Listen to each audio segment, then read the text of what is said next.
Bonjour, bienvenue sur ce plateau de KTO pour notre rendez-vous hebdomadaire face aux chrétiens, organisé, comme vous le savez, en partenariat avec la Croix, avec Radio Notre-Dame, avec le réseau des radios RCF.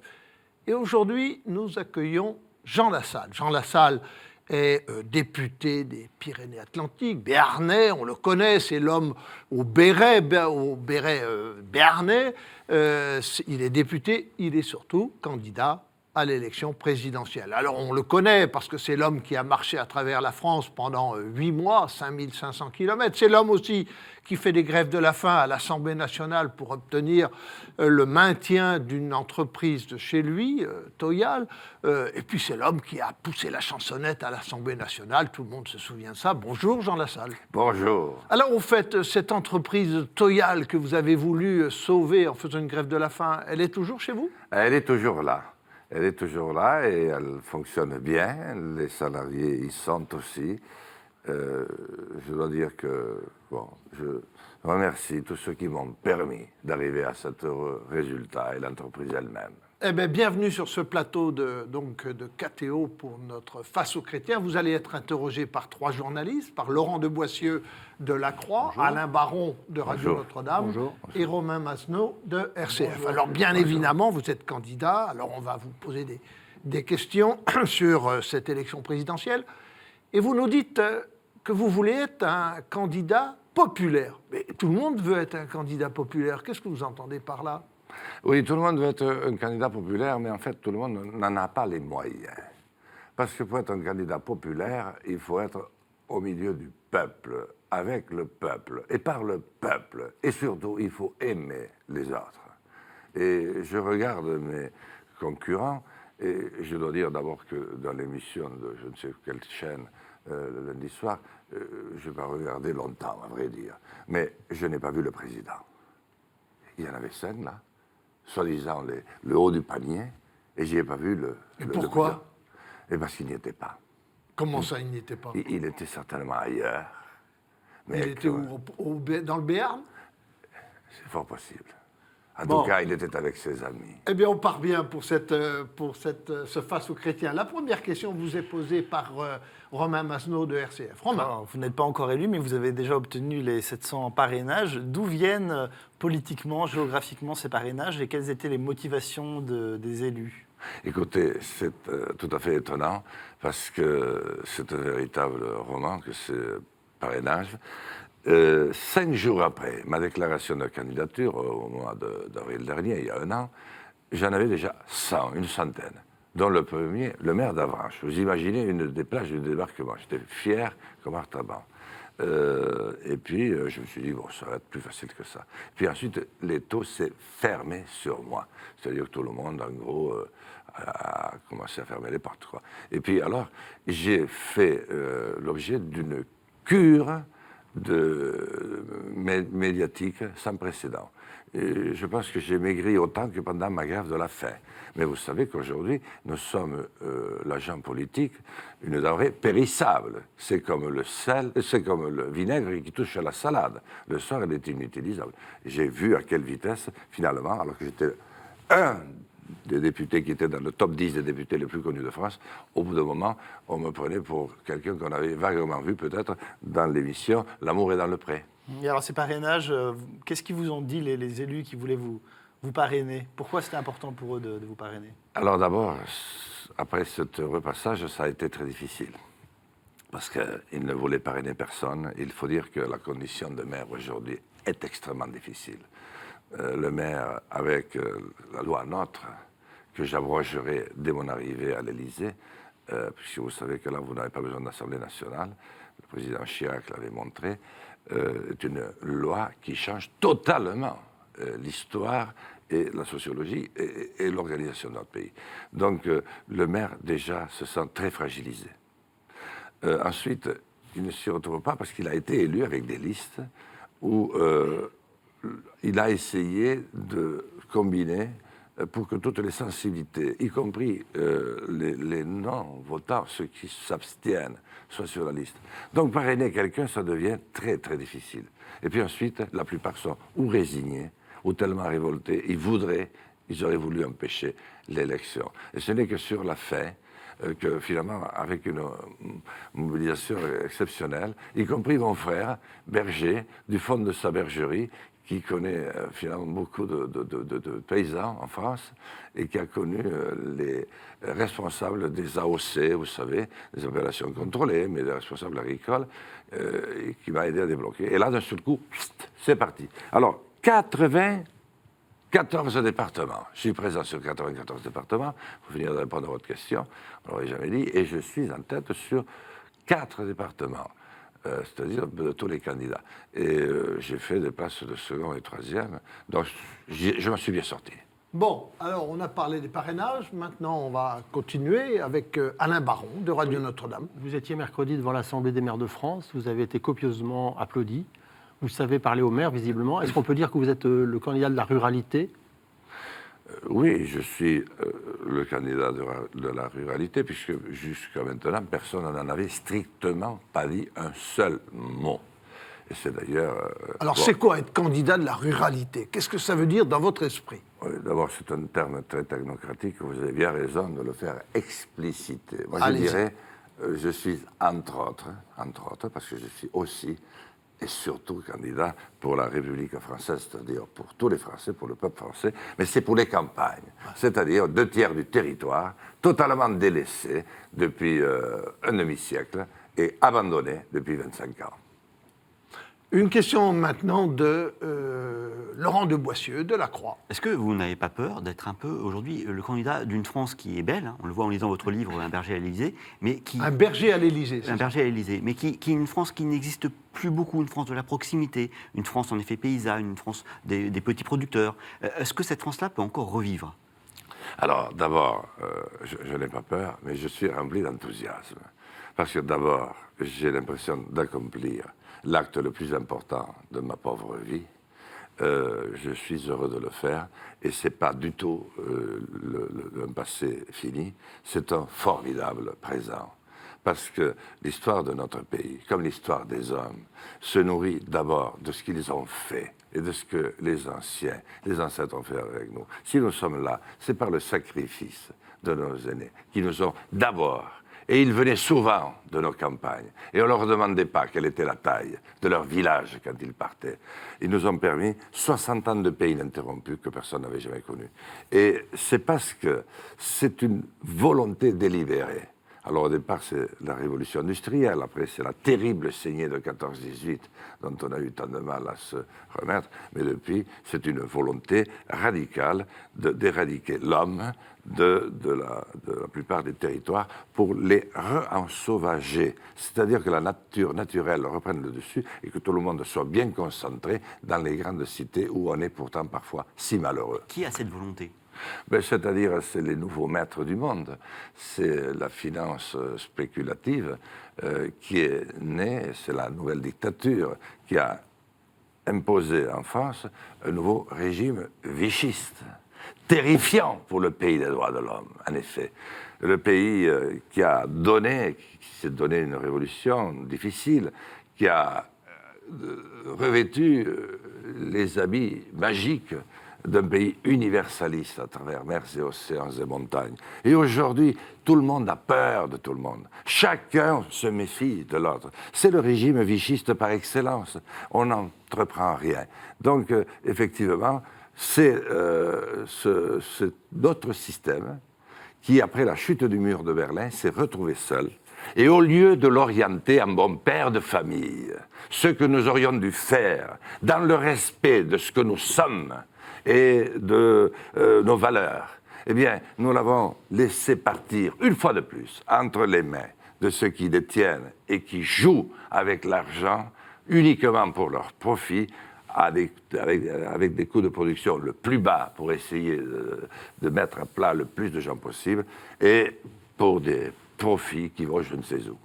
Une question maintenant de Romain Masneau de RCF. Vos propos rappellent un certain discours du Bourget de François Hollande, hein, mon ennemi c'est la finance. On a l'impression que c'est des propos de tribune qui tiennent pas face au pouvoir, qui tiennent pas à l'épreuve des faits. Qu'est-ce que concrètement vous proposez pour lutter contre la spéculation financière ? D'abord, excusez-moi, mais François Hollande n'est pas Jean Lassalle. Voilà. Ou Jean Lassalle n'est pas François Hollande. Ou Jean Lassalle, ça peut se dire dans les deux. Voilà, dans les deux sens. Et il a été imprudent ce jour-là. Parce que ce qui a caractérisé nos deux anciens présidents, qui ont d'ailleurs accéléré l'histoire malgré eux, parce qu'ils n'y ont pas tellement pesé, c'est que le président Sarkozy admirait ceux qui avaient de l'argent. En fait, Hollande en avait peur, mais ça l'accommodait très bien. Alors, la différence, c'est qu'ils n'ont rien entrepris du tout. Et M. Hollande a été encore plus loin, puisqu'il avait dit « Nous ne signerons jamais le pacte européen. » Souvenez-vous, il y a à peine 5 ans, tous les députés qu'il a fait élire dans sa majorité de gauche ont tous juré au mois de juin et se sont parjurés 15 jours après parce qu'il n'y a pas eu une ligne de changer au pacte européen qui était proposé, sauf de lignes, paraît-il, dans l'avant-propos que personne n'a jamais lues. Alors, qu'est-ce que je vais faire? Pourquoi je vais me distinguer? Eh bien, d'abord parce que la France doit retrouver une dimension politique et une dimension financière qu'elle n'a absolument plus. Nous sommes un pays qui n'a plus d'industrie. Nous avons tout perdu en 15 ans, même pas 750 000 entreprises, chômage de masse, 10 millions, parce qu'on triche sur le chiffre du chômage, bien entendu, 8,5 millions de pauvres, ce qui est tragique. Je pense que si l'abbé Pierre revenait, il remourrait immédiatement en traversant les plus belles artères du monde dans les rues de Paris et en voyant tous les 100 mètres un étrange carton ou un étrange duvet sous lequel il y a peut-être un enfant. Nous n'avons plus d'agriculture. Elle est en train de s'éteindre. Et nous avons renoncé même à notre langue, puisque nous laissons l'anglais mener le monde. Sur la finance, vous n'avez pas répondu. Qu'est-ce que vous proposez concrètement, c'est possible? Avec quels alliés en Europe? Vous avez parlé de l'Europe. J'avais besoin de poser le contexte, parce que sinon on n'aurait pas pu comprendre. Enfin, si, on aurait pu comprendre, mais on aurait dit il manque quelques raisonnements. Alors, ce faisant, donc, je vais commencer à discuter avec les frangins européens. D'abord, je ne parlerai qu'avec les chefs d'État et les chefs de gouvernement. C'est un petit peu fonctionnement type Europe des nations, comme le général. Parce que nous ne sommes pas prêts. Et c'est une des raisons qui m'a poussé à quitter François Bayrou, c'est que les opinions publiques ne suivent plus. Parce qu'après mon tour de France, que vous avez eu la gentillesse d'évoquer, j'ai fait aussi un tour d'Europe, j'ai vu 15 pays, alors pas à pied.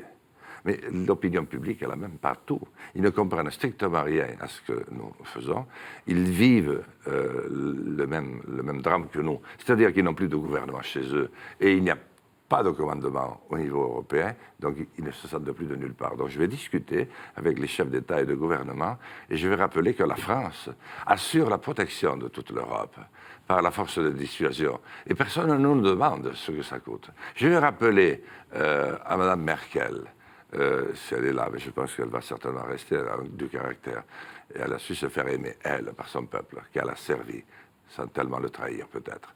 Eh bien, je vais lui rappeler que quand même, elle a fermé toutes ses centrales nucléaires, c'est bien beau, rouvert du charbon qu'elle a éteint, enfin, c'est pas elle, c'était avant. Mais c'est 2/3 de l'énergie qui vient de nos centrales nucléaires, vous comprenez, qui sont vendues à l'euro symbolique aux Allemands. Je lui dis, mais écoutez, il faut quand même qu'on redevienne, qu'on reparle un petit peu des mêmes choses. Donc, la France verse 20 milliards d'euros à l'Europe. Elle en retrouve 13 par le biais de la PAC complètement compliquée à laquelle personne ne comprend rien et qui a d'ailleurs fait mourir 3 millions de paysans en 20 ans. Et puis, je vais en garder 7. Les 7, je vais les engager d'abord dans une grande action. Campagne de France, je reviens aux questions, monsieur. Grande cause nationale directement sous l'autorité du président. Ensuite, il y a des banques, Paribas, notamment le Crédit Agricole, qui est ma banque. Quand ça va mal, c'est le contribuable qui rend flou, hein, quand même, quel qu'il soit. Mais aujourd'hui, vous avez vu les bénéfices, et vous ne pouvez pas leur arracher 2 000 € pour lancer une petite start-up ou un jeune. Donc là, je vais leur dire, là, il y a un petit peu de marge que je vais enlever pour le plus grand bien de tous, y compris le vôtre. Et puis, il y a un certain nombre de nos amis qui sont partis se réfugier dans des paradis fiscaux, mais ils croyaient avoir abandonné leur malheur en France. C'est dans leur cœur qu'ils l'ont. Parce que vous pouvez avoir tout l'argent du monde. Mais si vous n'êtes pas reconnu par les vôtres, moi, je vais leur garantir d'être reconnus, de devenir des Renault, des Citroën, des Peugeot, des Schneider, des hommes qui avaient de l'argent, mais des hommes aussi qui avaient une certaine vision de l'avenir, de l'homme et de leur prochain. Une question que d'enthousiasme, hein. Si les patrons vous entendent, ils vont être contents. Une question d'Alain Baron de Radio Notre-Dame. Oui, vous disiez tout à l'heure, je me bats pour la République. La République semble bien malade en ce moment sur les problèmes de laïcité. Il y avait une laïcité qui était apaisée pendant des décennies, et depuis 15 ans ou 20 ans, on sent monter les tensions. Qu'est-ce que vous proposez pour... D'abord, oui, la laïcité est malade parce que et c'est nous d'abord qui avons une responsabilité écrasante une fois de plus dans l'affaire. Vous voyez, il n'y a pas que les patrons. Et je ne parle pas de tous les patrons, parce qu'il y en a d'admirables. Il y en a qui ne se payent même pas. Mais nous qui étions les garants de ce trésor, nous l'avons laissé choir. Et nous l'avons transformé trop souvent la laïcité, non pas en religion, mais en secte. Or, la laïcité, c'est ce qui doit permettre à chacun d'exprimer et de vivre intérieurement sa foi. Et elle doit faire en sorte que ceci, et nous avons mis des siècles à le mettre au point quand même, n'entrave pas la conviction de l'autre. Celui qui a une autre foi ou celui qui n'en a aucune. Celui qui croit au ciel et qui n'y croit pas. Donc la laïcité elle-même est un peu comme le CSA, vous savez, le comité qui est chargé de suivre les élections et de donner les temps de parole. C'est-à-dire, il est juge et arbitre, et en tout cas, il arbitre très mal. Eh bien, merci Jean Lassalle. Nous marquons une première pause dans ce Face aux chrétiens, et on vous retrouve tout à l'heure pour parler de la suite, peut-être d'entrer davantage dans vos propositions. À tout de suite. Merci beaucoup.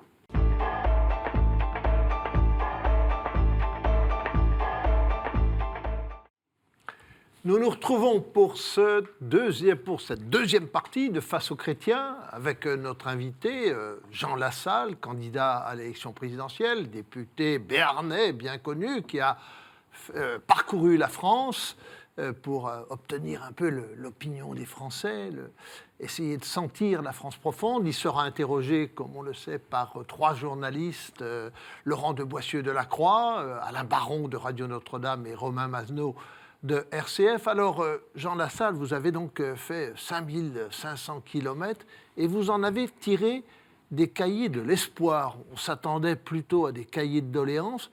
Pourquoi cahiers de l'espoir ? Je suis parti de l'idée des cahiers de doléances, en effet, mais les cahiers de doléances ne m'appartiennent pas. Ils appartiennent à l'histoire. Et je voulais quelque chose de ce type-là, et c'est pour ça que j'ai inventé, alors que je ne trouvais que du désespoir partout, mais dans des proportions que l'on voit aujourd'hui.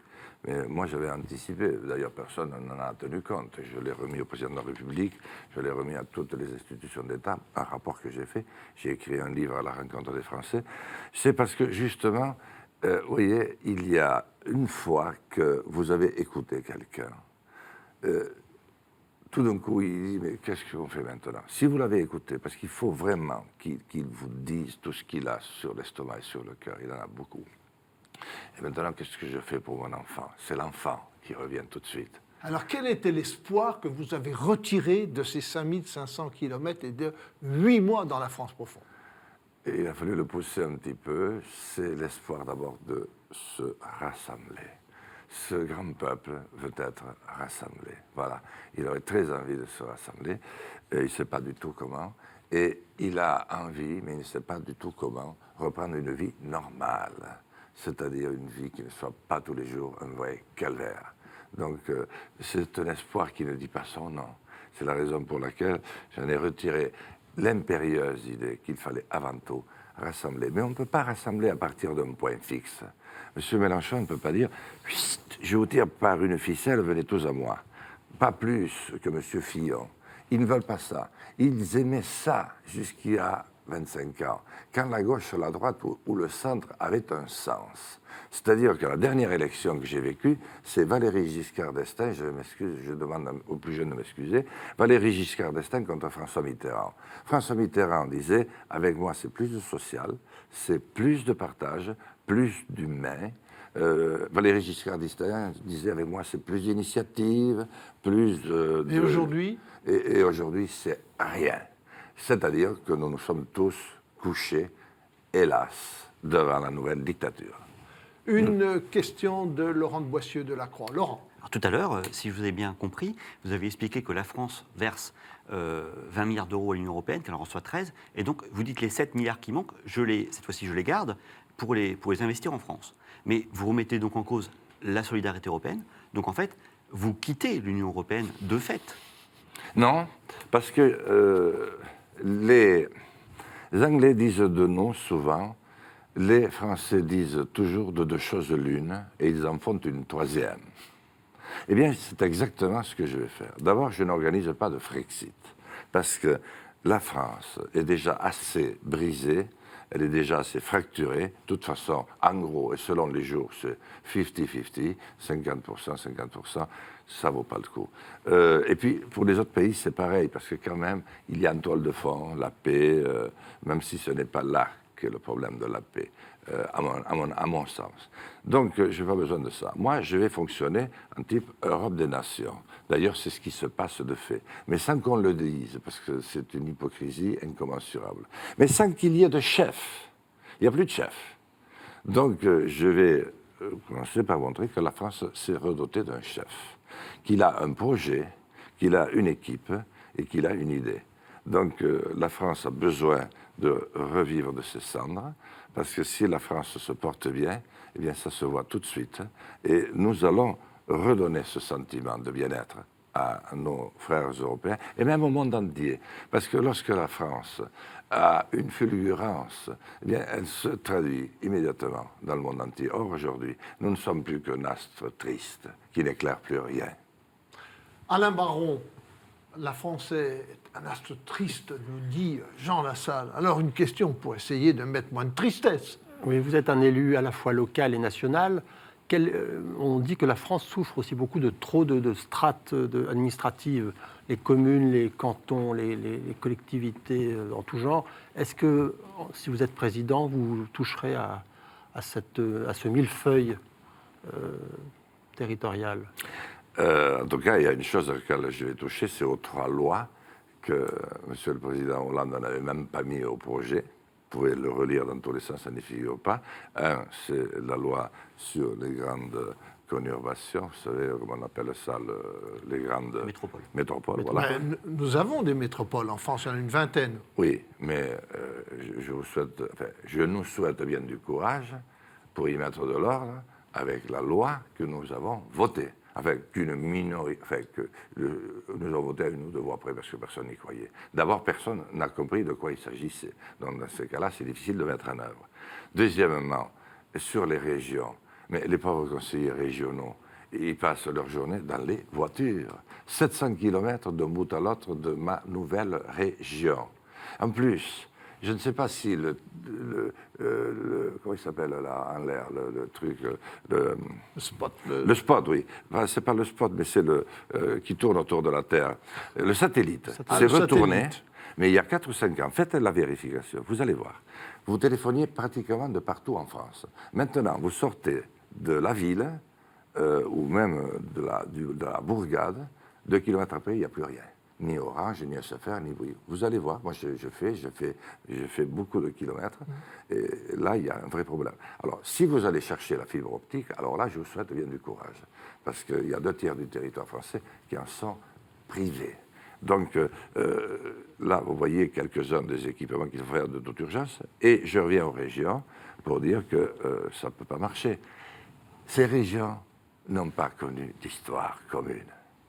Elles n'ont aucun présent à partager. Si ce n'est un présent triste, là aussi, excusez-moi, mais après je vais arriver au bonheur, c'est lorsque je vais être à l'Élysée, c'est qu'il faut liquider beaucoup de personnel parce qu'on est obligé de faire avec eux, là où il y avait 3 équipes, mais avec des territoires, des problèmes totalement différents. Et c'est là l'effet de massification qui est complètement inadapté à la France. Et ensuite, bien sûr, je mets à terre la loi NOTRe, parce que celle-là, elle ne peut pas passer en France. Parce qu'en France, il y a un lien charnel entre l'homme et son territoire. Et c'est au niveau de la commune qu'il s'exprime. Et d'ailleurs, c'est la République et la commune, qui était jadis la paroisse. C'est très ancien. Et c'est là que s'exprime le début du début de la liberté d'expression, du débat, de la démocratie qui a disparu de notre pays. Je vous l'affirme, quand on voit les dernières images. Hier, j'ai fait une standing ovation chez les maires, et pourtant, ce n'est pas facile. Le brave Macron arrive derrière, il se fait siffler. Or, dès qu'on parle de Macron, partout, Macron. La salle, c'est comme s'il n'avait pas existé. On en parlera tout à l'heure. Ah oui, d'accord, pardon, excusez-moi. Donc, les communes, et je vais re-sanctuariser, si j'ose dire un langage républicain, les communes. Ensuite, que les communes s'organisent comme elles le souhaitent. Moi, j'aimerais qu'on revienne aux communautés de communes première version, c'est-à-dire c'est un outil qui facilite et qui permet de faire à plusieurs ce qu'on ne peut pas faire tout seul. Ensuite, les régions, elles sont inutiles. Elles sont beaucoup trop politisées. On y passe son temps d'abord à ne pas se voir, à se croiser. Je vais rétablir les départements. Et par contre, je vais reprendre une idée du général de Gaulle, c'est les provinces. Parce que ça parle à toute la France. Et c'est ce qui nous a construit. Tout le monde connaît les Bretons, tout le monde connaît les Basques, tout le monde connaît les Corses, tout le monde... Alors, vous voyez... Mais quelles seront les différences entre les provinces et les régions? Bien, c'est-à-dire que, d'abord, les provinces... c'est à étudier, mon projet en dira un mot, mais c'est quand même pas la priorité immédiate. J'ai beaucoup à faire avant cela. C'est qu'elles ont une dimension historique, et je dirais même spirituelle, dans notre pays. Une question de Romain Mazenot de RCF. On entend beaucoup parler dans cette campagne d'emploi fictif. Il y a eu François Fillon, Marine Le Pen, maintenant des soupçons d'emploi fictif sur Bruno Le Roux, l'ancien ministre de l'Intérieur qui a dû donner sa démission. Est-ce que, si vous êtes élu, vous ferez voter une grande loi de moralisation de la vie publique? Est-ce que pour vous c'est une priorité? Et si oui, qu'est-ce qu'il y aura dans cette loi? Je pense qu'il faut répondre à cette question parce qu'elle est vraiment dans tous les esprits.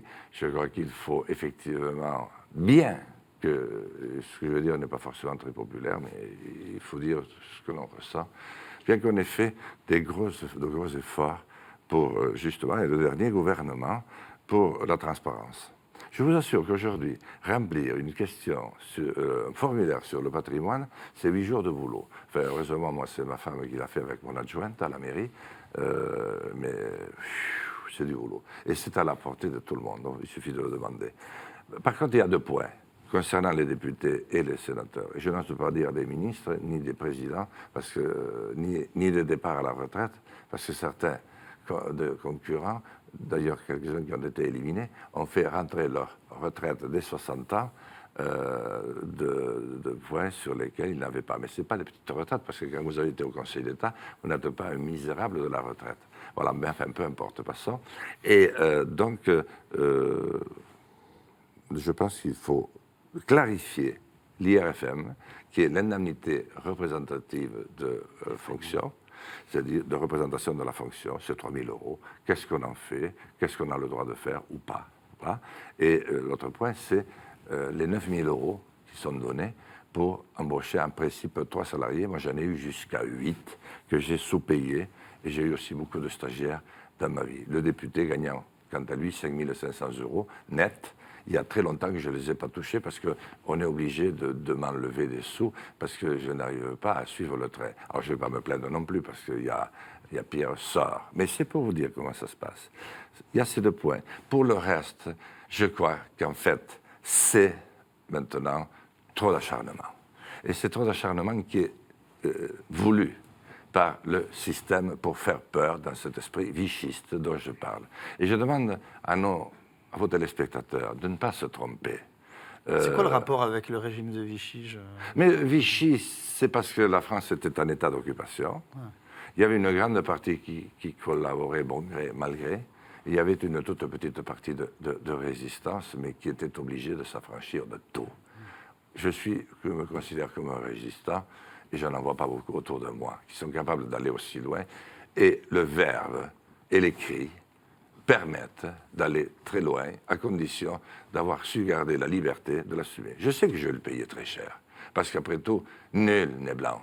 et tout le monde peut être attaqué. Mais à un moment donné, si personne ne se met à dire à la France réellement ce qu'il en est, eh bien, nous allons nous faire très, très, très, très mal. Alors, ce que je veux dire, notamment dans le cas de M. le ministre de l'Intérieur, là, je pense qu'il faut quand même arrêter, il y a quand même des limites à tout. Moi, je ne trouve pas scandaleux qu'un fils ou une fille de député puisse travailler avec son père. Parce que ça veut dire vraiment, à condition qu'il y ait un vrai travail derrière. C'est là la question. Exactement. C'est ça qu'il faut clarifier. Et c'est là qu'il faut être impitoyable, mais pas impitoyable, avec des règles du jeu très précises. De quoi s'agit-il? Et lorsque c'est des stagiaires, et c'est un très grand problème, l'Assemblée nationale ne rémunère pas les stagiaires. Moi, j'ai toujours travaillé avec des jeunes, parce que moi, j'ai eu la chance de trouver 2 ou 3 personnes âgées, dont mon père, qui est l'homme que j'ai le plus admiré au monde, qui m'ont fait confiance alors que j'étais plus jeune, et qui m'ont permis de beaucoup apprendre, parce que je n'ai pas eu le temps de faire beaucoup d'études. Donc, les stagiaires ne peuvent pas être rémunérés. Vous les rémunérez sur votre propre budget, sur les 5 500 € que vous gagnez, et ce n'est pas normal, parce qu'aujourd'hui, ça coûte 600 €. Donc, je n'ai plus la pléiade de stagiaires, ce qui était une chance que j'ai pu avoir. Mais par contre, travailler avec un fils, mais à partir du moment où c'est du vrai boulot, qui est, vous savez, ce n'est pas la peine de faire de grandes explications, on voit si c'est vrai ou faux. Mais si c'est du vrai boulot, mais à ce moment-là, ça veut dire que, mais je ne sais pas moi, qu'un chef d'entreprise ne va pas pouvoir travailler avec son fils, mais qui va, là, bon, on n'est pas obligé de reprendre le mandat de député du père, ça n'a rien à voir, c'est un mandat. Mais ça veut dire qu'on apprend quand même, et on peut apprendre même du grand-père. Mais à une condition, c'est qu'il y ait une clarté absolue. Par contre, là où est le vrai problème, c'est comment trouve-t-on 30 millions d'euros aujourd'hui pour faire une campagne électorale? Est-ce qu'on a besoin de réunir 80 000 personnes, à Bercy, pas à Bercy, je sais pas où, au Bourget ou ailleurs, pour convaincre, pour dire si peu de choses? Est-ce que vous les avez vus? Les 7, non, les 5 ils étaient, je pense, perdus là-bas. Enfin, les surcandidats, quoi, vous voyez. Et qu'est-ce qu'ils ont dit? Rien. Aujourd'hui, le fait divers tient lieu de projet. Et sur le fond, mais alors rien. Pourquoi? Parce que vous ne pouvez pas le dire. Le parti, qui est un véritable garde-chaune, vous en empêche totalement.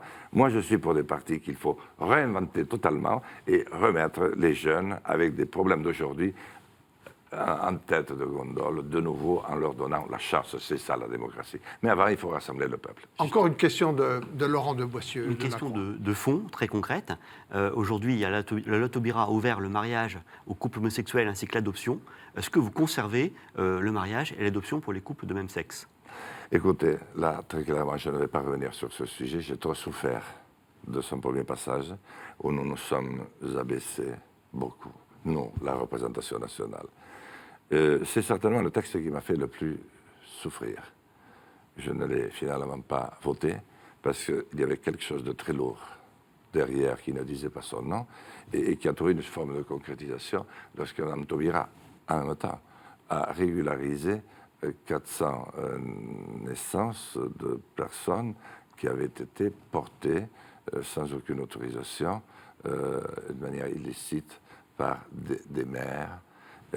C'est-à-dire, c'est la marchandisation, c'est l'utilisation du corps humain et de l'utilisation de la femme. Et c'est à ce moment-là, moi j'ai dit non, tout ça, je n'ai rien à voir là-dedans. Par contre, qu'est-ce que vous voulez que je vous dise? J'ai trop à faire pour revenir et de redéchirer le pays. Par contre, je veux dire qu'il y a un énorme travail de réconciliation à faire. Parce que vous me demandiez qu'est-ce que j'avais retenu tout à l'heure. Eh bien, il y a 2 faits qui ont bouleversé les Français, quelles que soient d'ailleurs leurs opinions et quelle que soit leur façon de vivre.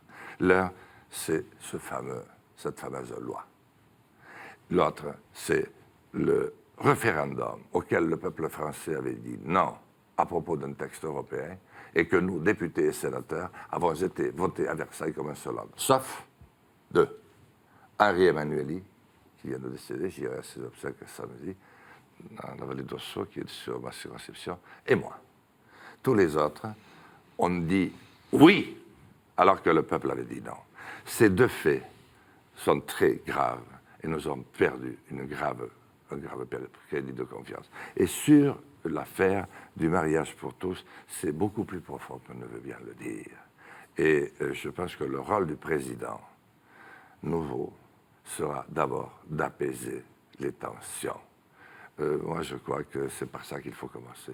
Nous verrons plus tard. En tout cas, soyons aussi très prudents par rapport à ce nouveau concept. Sinon, nous courons à notre perte. Le fait d'instrumentaliser une femme, son ventre, de pouvoir choisir la couleur des yeux en Californie. Et là, écoutez, il y a eu déjà des expériences il y a 80 ans. On sait comment elles se sont terminées. Donc, beaucoup de prudence, je le dis dans les yeux à nos téléspectateurs. Merci Jean Lassalle de ce témoignage et de ce commentaire émouvant. On se retrouve parce qu'on va marquer une deuxième pause dans ce Face aux chrétiens et dans un très court instant, on se retrouve avec vous et nos 3 journalistes. À tout de suite.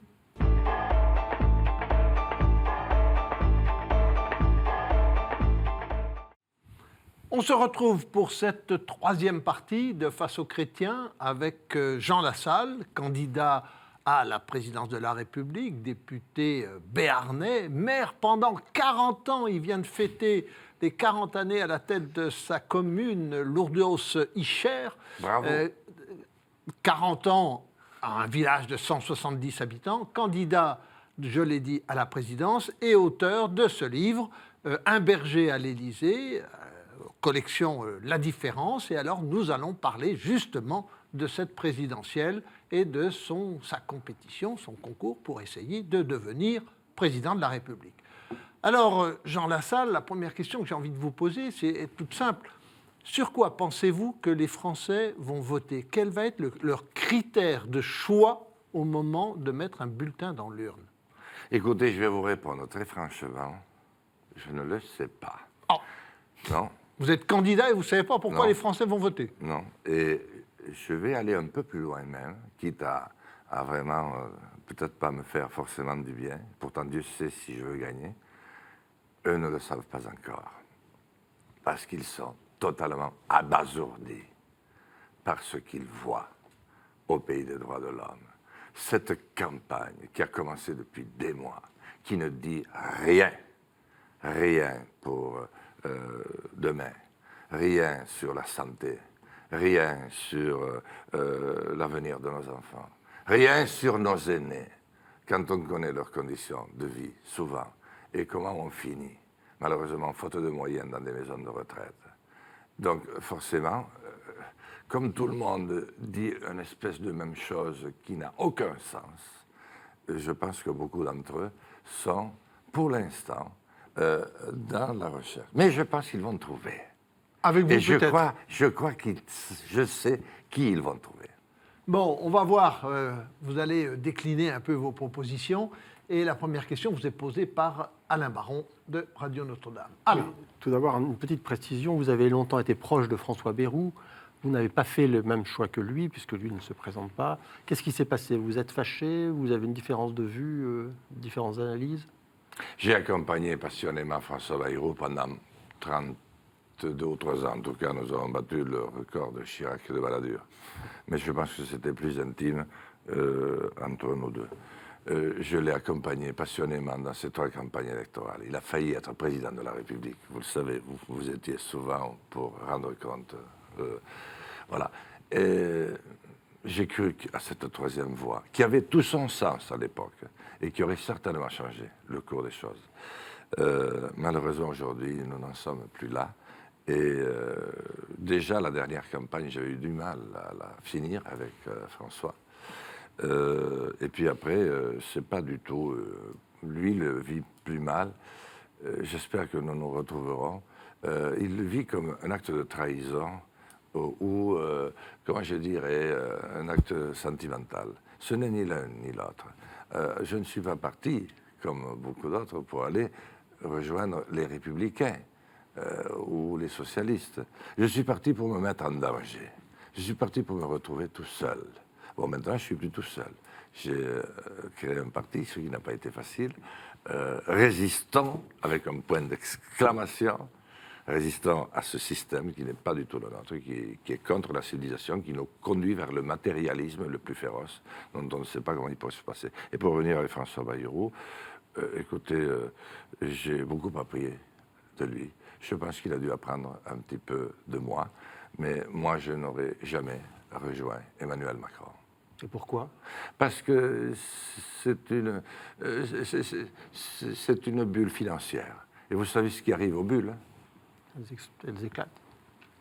Voilà. Et au deuxième tour, même au deuxième tour, vous ne... C'est-à-dire, au deuxième tour, on m'a toujours posé, monsieur, je vous remercie de le faire, la question, deuxième tour. Non. Heureusement que je n'ai jamais répondu parce que j'ai toujours gagné. Imaginez que j'ai dit ce que j'allais faire, j'aurais eu belle mine. Non. Quand on va en compétition, papa, dont j'ai dit l'amour que je lui ai porté, qui n'était que berger, me disait quand tu as une idée en tête, ne t'encombre pas avec d'autres idées, ne te demande pas comment ça va se passer demain ou après-demain. Donc ça, on verra. On a compris. Une question de Romain Masneau de RCF. Alors, vous voulez former, je crois, 15 à 20 000 personnes au métier de l'artisanat, je crois, dans votre première année de mandature. J'ai lu ça. Bravo. Oui, et pourquoi ça, c'est important? C'est un enjeu important pour vous de la campagne, ça, ce secteur-là, les métiers de l'artisanat? Mais bien sûr, c'est là où nous avons perdu une partie de notre âme, si je peux dire. Parce que ces artisans qui gagnaient de l'argent il y a 10 ou 15 ans, n'oublions pas ça, hein, ces commerçants de village, vous êtes si heureux quand vous pouvez boire un pot, maintenant avec l'alcotest, etc. D'ailleurs, j'aurais beaucoup à dire là-dessus, je n'ai pas le temps maintenant, mais font que ça se fait beaucoup moins, mais c'est de la convivialité qui s'est perdue. C'est de la capacité à échanger, c'est du dialogue. Je peux vous dire qu'à l'Orge-Dichère, à la sortie de la messe, on filait tous tout de suite dans le bistrot. Bon, heureusement, nous l'avons gardé quand même. Bien, donc il faut effectivement retrouver cela d'une manière impérative. Vous me demandiez après? L'artisanat, comment faire? Ah oui, comment? Comment créer 15 000? Alors, comment créer 15 000 emplois? D'abord, partout où je passe, je demande aux lycées professionnels s'ils veulent bien rester ouverts cet été. Et je demande aux professeurs qui y sont et aux proviseurs s'ils veulent bien accepter de travailler. Je les rémunérerai un petit peu quand même, peut-être pas autant qu'un plein temps, et je demanderai à des anciens qui ont pris la retraite il n'y a pas longtemps d'assurer 1 mois et demi de formation pour la formation théorique. Je vais voir en même temps 15 000 patrons, qui sont souvent de petits patrons, qui aujourd'hui ne peuvent pas prendre, comme c'était le cas il y a encore quelques années, non pas un stagiaire, mais un apprenti.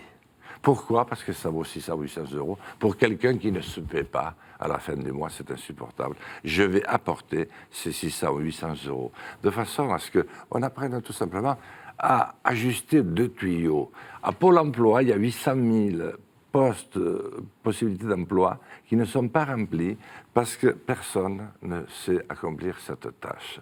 Donc il faut, la politique, c'est pas que se promener avec des chiffres qui ne sont jamais les mêmes, c'est aussi de la symbolique. J'ai dit tout à l'heure que c'était un idéal, mais c'est aussi du symbole. Si j'arrive, dès le premier été, à former 15 000 chômeurs, à faire en sorte qu'ils soient embauchés, au lieu de payer 15 000 à CEDIC, je vais avoir 15 000 petits impôts qui vont rentrer. Ça change complètement le cours des choses et ça montre la voie à suivre. Une question de Laurent de Boissieu de la Croix. Laurent. Nos amis britanniques ont été victimes d'un attentat. La France a elle-même été touchée, ensuite la Belgique, plusieurs pays dans le monde.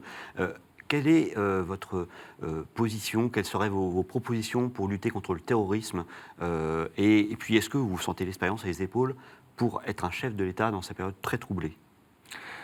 D'abord, permettez-moi de m'incliner devant ce malheur. C'est normal, et j'ai trouvé d'ailleurs qu'il y avait une certaine dignité à le faire dans notre pays et dans d'autres aussi, partout ça s'est produit. C'est une bonne nouvelle, c'est que l'homme représente quand même encore quelque chose. Voilà. Donc je suis de tout cœur anglais ce matin. Bon, pour le reste, je pense qu'il faut aussi analyser les vraies raisons. Écoutez, c'est plan de, comment on appelle ça, Vigipirate, enfin, etc., de sécurité. Sentinelle. Non, Sentinelle, mais l'état d'urgence. L'état d'urgence. Bon, écoutez, je crois qu'on en a fait le tour, franchement. ça ne protège de rien. Vous ne pouvez pas mettre un policier derrière toutes les personnes. Comment voulez-vous faire? C'est impossible. Moi, c'est la raison pour laquelle, et là, merci de me permettre, monsieur, de m'expliquer, je retire les armées françaises du Proche-Orient tout de suite. Parce que la France doit cesser de guerroyer dans tous les sens. Regardez, il y a 50 ou 60 ans que nous le ferons à travers l'Afrique. Qu'est-ce que ça a changé?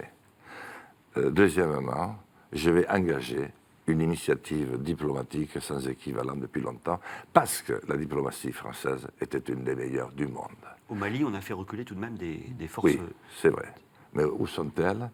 Elles n'ont pas disparu, et elles se massent sans arrêt, et vous ne sortez jamais gagnant de ces formes de guérilla. Il faut trouver d'autres moyens. En même temps que la diplomatie, je crée la 4e arme en France. Vous savez que nous avons l'armée de terre, plus ancienne, la marine et l'armée de l'air. Et maintenant, je crée l'arme contre la cybercriminalité. Nous ne pouvons pas rester avec une situation aussi calamiteusement organisée que celle que nous avons, avec des services éparpillés à tous les coins. Il faut que ce soit sous l'autorité d'un général directement rattaché au président de la République. C'est à ce niveau-là. Et il faut voir, à mesure que notre diplomatie reprend ses lettres de noblesse, et qu'on fait en sorte que leurs ambassades ne leur tombent pas sur la tête, parce qu'il faut voir dans quel état elles sont. J'ai visité beaucoup de pays. Je suis président des populations des montagnes du monde, 78 pays. Et il faut eh bien, nos forces, avec l'accord des autres pays, eh bien, organisent la recherche de ces groupes. Savoir qui les forme, comment ils sont formés, comment ils sont pris en main. Et à partir de ce moment-là, c'est beaucoup plus facile d'arrêter un processus avant qu'il ne soit devenu processus. Et il faut, dans le même temps, s'occuper immédiatement de nos banlieues, que nous avons honteusement abandonnées depuis 50 ans. La République, il n'y a plus d'accès. C'est ce que nous faisons avec les campagnes, vous m'en parliez tout à l'heure. Mais nous allons avoir dans les campagnes le retour des bandits des grands chemins. La question aujourd'hui, c'est être ou ne pas être. Est-ce que oui ou non, ce grand pays veut exister? Voilà la question. Et si elle veut exister, nous nous donnons les moyens d'exister. Et pendant quelque temps, il y aura des cabris qui sauteront de nouveau sur des chaises. Eh bien, si j'ai eu la confiance du peuple, si le peuple qui me regarde aujourd'hui, à travers vous, a fait l'immense pas de me faire confiance, il descendra dans la rue pour me soutenir. Pendant quelques jours, pendant quelques temps, lorsque j'aurai des décisions difficiles à prendre, avec l'accord de la gendarmerie et de la police et même de l'armée. Et c'est cela le début du Conseil national de la résistance. Et à partir de ce moment-là, nous réorganiserons les partis. Parce qu'on ne peut pas rester éternellement sans démocratie. Moi, je vais rendre la démocratie à la France. Il n'y en a plus aucune. Se rendre compte, passer un an, se rendre compte que Jean Lassalle est candidat au présidentiel, c'est honteux pour un pays comme le nôtre. Et puis, accepter qu'il y ait des candidats et des sous-candidats qui vont dans une autre émission. C'est accepter qu'il y ait des maires et des sous-maires qui les ont parrainés. Mais c'est accepter surtout que dans 4 semaines, il y ait des citoyens et des sous-citoyens qui aillent voter. Vous comprenez? Comment voulez-vous, à partir de ce moment-là, vous protéger de qui que ce soit quand vous êtes à ce point mutilé au niveau de la démocratie et au niveau de la représentation? Eh bien, quel cri du cœur, Jean Lassalle, pour terminer ce Face aux chrétiens. Un très, très grand merci. Un très grand merci. On ne va pas vous demander de chanter parce que, quand même. Si, hein. Allez-y. Je vais pas chanter, je vais essayer de murmurer, mais ma voix est un petit peu abîmée. Et je demande à ceux qui nous regardent de reprendre peut-être le texte de cette mélodie qui a été celle de nos pères. En tout cas, c'est allez-y. Bien.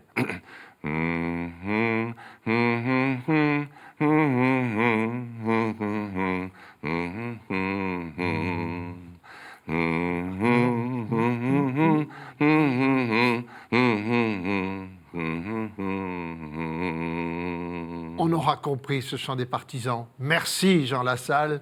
Et je dis à tous nos téléspectateurs, auditeurs, qu'on se retrouve dans une semaine pour un autre Face aux chrétiens. Si vous avez pris celui-ci en cours de route, vous savez que vous pouvez le retrouver dans son intégralité sur les sites de tous les partenaires. À la semaine prochaine. Merci encore, Jean Lassalle. Et merci à vous. Merci à votre télévision. Merci à votre capacité à écouter. Là, on n'a pas besoin d'employer de grands mots. Il y a tout ce qu'il faut. Démocratie, laïcité et chances égales pour tous. À la semaine prochaine, à tous.